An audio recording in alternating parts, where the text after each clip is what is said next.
Dis-moi, Moben, toi qui existes depuis 192 ans, tu as dû connaître ce que les humains appelaient film, je me trompe ?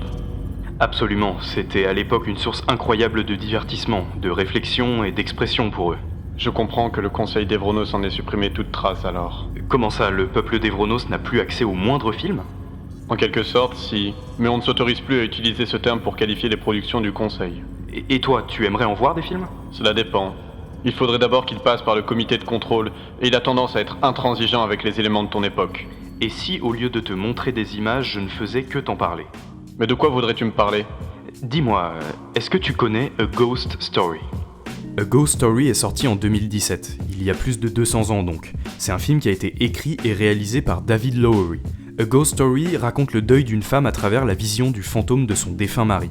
Ce dernier a été condamné, pour une durée indéterminée, à observer en spectateur passif et drapé la vie se poursuivre sans lui.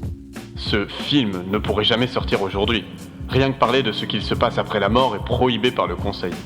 Pourtant, le film ne traite pas tant de cela. Il préfère adopter un point de vue métaphorique en se concentrant sur les souvenirs, sur le temps, sur ce qu'on laisse derrière soi, notamment auprès des gens qu'on a connus. Il donne une portée symbolique incroyable au silence et est à la fois métaphorique mais également très terre-à-terre et naturaliste. Je dois avouer que tu m'as perdu. Pourrais-tu clarifier ce que tu viens de dire ? Pardonne-moi, je ne suis encore qu'une jeune intelligence artificielle. Je ne suis pas encore familiarisé avec tous ces concepts littéraires. Eh bien, le film joue sur deux niveaux différents, à la fois lyrique et réaliste. Lyrique par sa façon d'illustrer les sentiments visuellement, avec des moments suspendus dans le temps, mais surtout avec la relation qui unit les deux personnages. Leur amour défie le temps. Il est voué à se répéter indéfiniment jusqu'à ce que le couple soit en paix. Et pourtant, malgré cela, le film reste réaliste et terre-à-terre. Il ne perd pas de vue son ambition première, l'étude du deuil.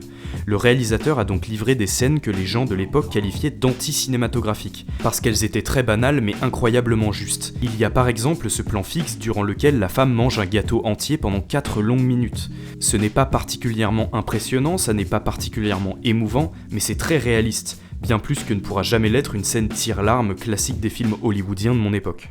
Mais vois-tu, un autre élément distinguait ce film des autres, sa façon de nous imposer son rythme sans jamais nous faire sortir du récit. Notamment avec des visuels absolument sublimes. Son cadre carré légèrement courbé rappelle l'ancien format Super 8, très lié à la culture de la home vidéo et de la capture de souvenirs.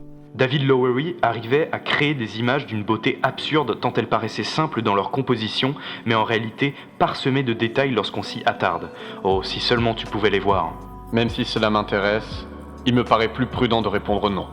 Oui, tu as sans doute raison, mais la photo ne fait pas tout. La lumière a été retravaillée pour avoir un rendu particulièrement réaliste, sauf à un moment, la dernière scène, dans laquelle elle a une valeur plus symbolique. Un rayon de lumière touche alors l'objectif de la caméra, créant un drôle de halo nous indiquant par sa forme, son délicat mouvement et sa brillance, la présence d'une âme en paix. Tu vois, A Ghost Story, c'est un film tenu de bout en bout, une magnifique fable sur le temps, sur ce qui reste ou pas. Eh bien, il est certain que tu ne manques pas d'enthousiasme lorsque tu parles de ce film. Ah oui, maintenant que tu le dis.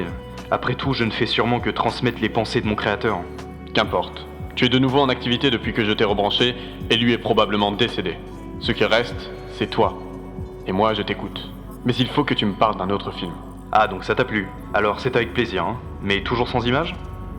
Oui, je préférerais que le comité de contrôle ne se penche pas sur mon cas. D'accord. Maintenant, je vais te parler de